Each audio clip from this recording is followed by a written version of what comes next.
Section 1. The Illusion Delusion. Whenever you set off on a new path, it's important to know where you're headed, the terrain in front of you, and the types of obstacles you might encounter along the way.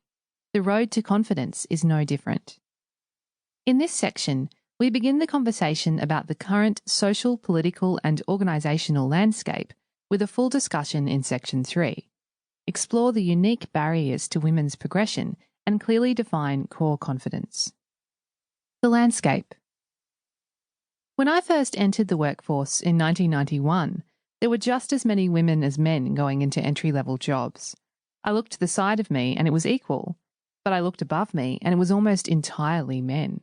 As my career progressed, I had fewer and fewer women in every group I was part of. If you look back at the 1950s, 60s or 70s, of course we've made progress, but we've not made progress in getting a greater share of the top jobs in any industry in the past decade. Sheryl Sandberg. Let's set the scene. There is a casual assumption that the battle for women's liberation has been won, that the glass ceiling has been smashed at all seniority levels, equitable pay is mandated, and the ability to both raise a family and progress your career is institutionalised. It follows then that feminism has no place in this new world and is simply an outdated ideology pushed by angry women. The research, however, provides a stark contrast to these assumptions.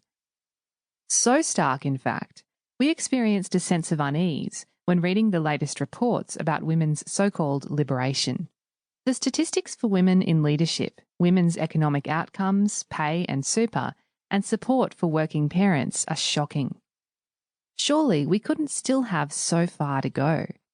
While most children are raised with the same rights and opportunities irrespective of gender, by the time boys and girls become men and women in the workforce, their rights, opportunities and outcomes look very different. In Australia, women represent 47% of graduates. By the time they reach senior management level, they represent 35% of senior managers, but by the time they reach executive levels, they only account for 16% of CEOs and only 5% of ASX 200 CEOs. The gender pay gap has remained relatively steady, hovering between 15% and 19% over the past 20 years. In fact, based on the 2017 Global Gender Gap Report by the World Economic Forum, it will take another 217 years to close the economic gender gap. Only 1 in 4 mothers with children under the age of 5 works full-time. Some of the most compelling data comes from the most recent Workplace Gender Equality Agency, WGEA report, representing 4 million employees, 11,000 employers, and 40% of employees in Australia, of which 50% are female.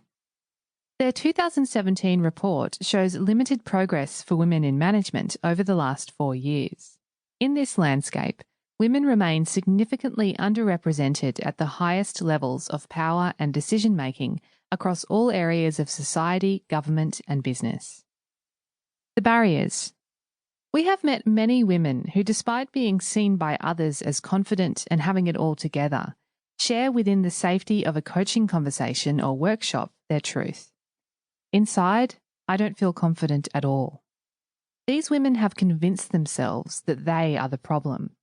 However, we know that a multitude of factors are at play.